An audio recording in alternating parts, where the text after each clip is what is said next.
करदम जी के जाने के उपरांत में देहूती मैया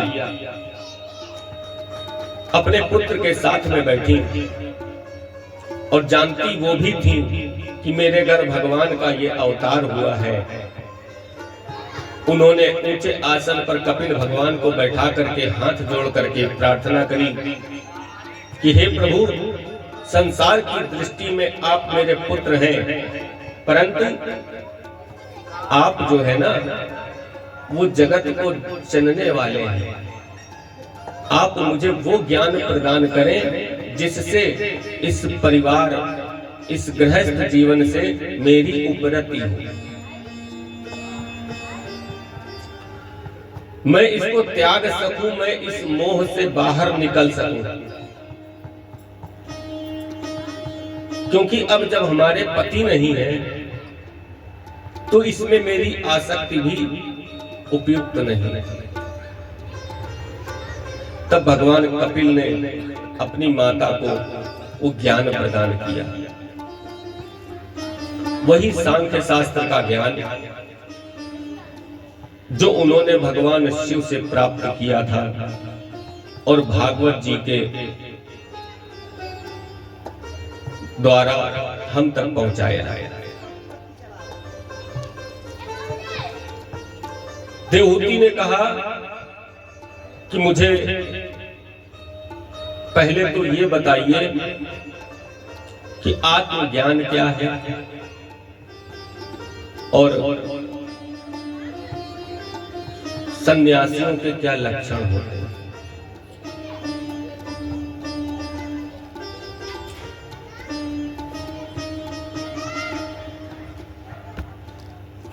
भगवान ने कहा कि मुझे बाहर कहीं ढूंढने की आवश्यकता नहीं है, क्योंकि तुम्हारी आत्मा के रूप में तुम्हारे अंदर ही परमात्मा है। इस बात को जान जाना और उसको मान लेना और उस तरीके के आचरण करना, यही आत्मज्ञान है। इसके अतिरिक्त में और कोई आत्मज्ञान नहीं। स्वयं को जानना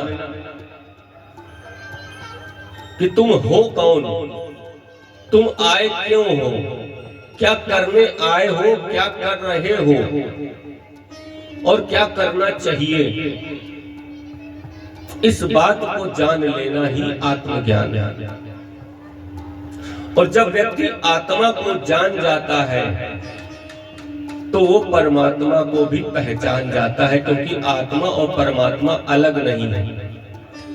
कल बताया था ना, जैसे सूर्य का प्रतिबिंब अलग अलग बर्तनों में, पात्रों में पड़ता है, उसी प्रकार से उस परमात्मा का आत्मा रूपी अंश हम सब में विद्यमान है, वो परमात्मा ही है।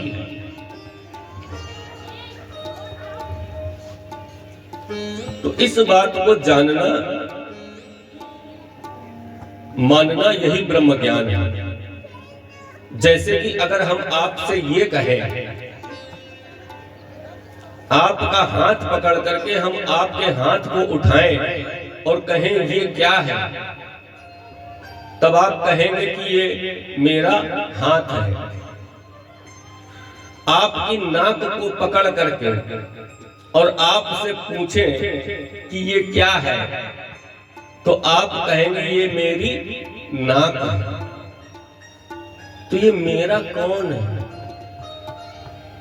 यानी कि आप नाक नहीं हो, आप हाथ नहीं हो।